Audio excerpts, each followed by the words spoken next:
बतैले हो सही लेकिन इनका सुने में कंफ्यूज है। सुना बोला हम बोलले है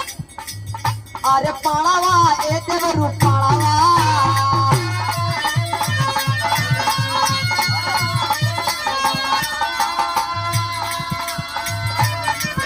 अरे काई बिना पाड़ावा काई रे बिना हरावा काई बिना पाड़ावा काई रे बिना हरावा काई बिना फरावा तो बता नहीं दे।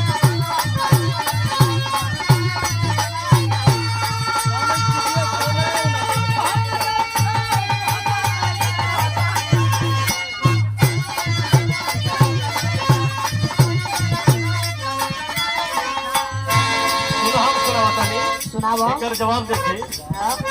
पाड़ा ए भौजी पाड़ा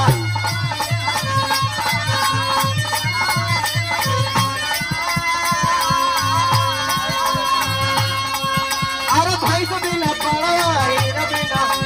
भाई से बिना पाड़ा भाई से बिना पाड़ा बैला बिना हारा भाई से बिना पाड़ा बैला बिना हारा আহিर बिना हारा चलत नहीं।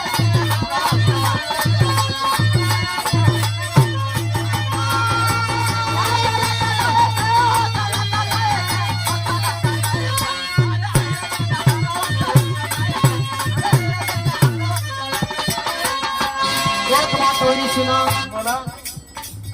अरे पुरावा ए देवरू पुरावा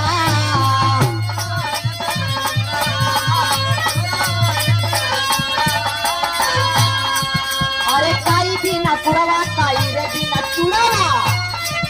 सुना तो ना बोला अरे काई बिना पुरावा